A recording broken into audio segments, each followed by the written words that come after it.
Ibalik mo. Kanina ka pa eh, ha? O ano? Ha?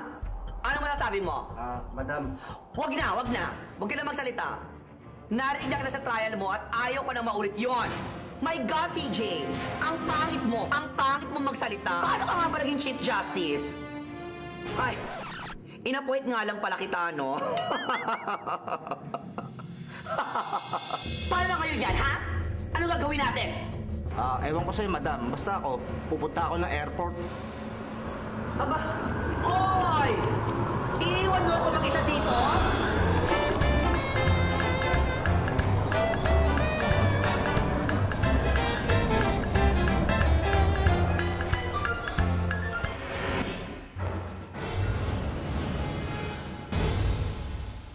Natutukan ng buong sambayanan ang paghatol kay dating Chief Justice Renato Corona. Guilty, di ba? Pero, ang malaking katanungan ngayon, sino ang hahatol sa mga humatol? Sheena, anong masasabi mo? May kasabihan nga tayo na huwag manghusga kung ayaw mong husgahan. Kaso ang ating mga senator judges ayun, nang husga. Kaya dapat lang silang husgahan. Kaya ang ilan sa kanila, ito ang award.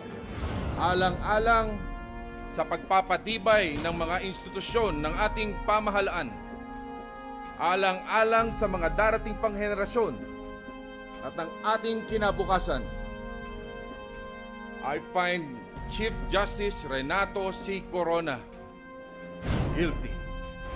Wow! Concern for the sake of unity pa raw! Naku, touch naman kami! Kaya ano naman ang award na ibibigay mo sa kanya, May?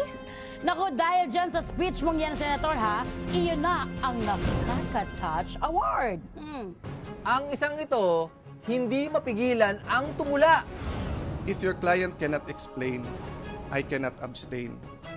If you did not disclose, we have to depose. And if you are not fit, you cannot sit. Diyos ko, kinalabutan naman ako doon. Oh well, at least May 4th ka, ha? Kaya iyo ang Feeling Makata Award.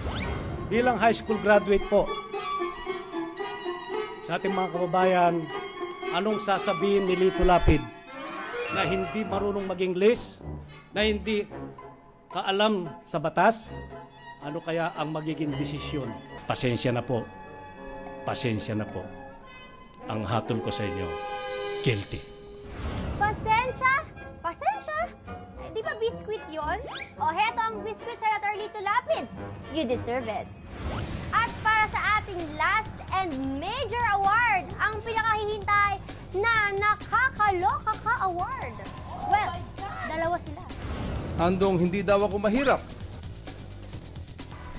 Ako ba'y magtitinda ng hipon kung hindi ako mahirap? Kung ako mayaman? I was already hoping with all my heart that God would strike me dead. Mabuti pang mamatay ako bilang isang abogada nang sa makikinig ako ng mga rason na ganon.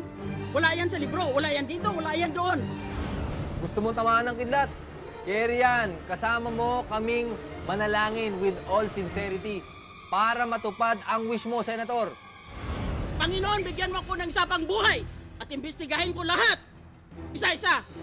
Dito sa Senado at sa House of Representatives. Tignan natin. Pati sarili ko, imbestigahin ko.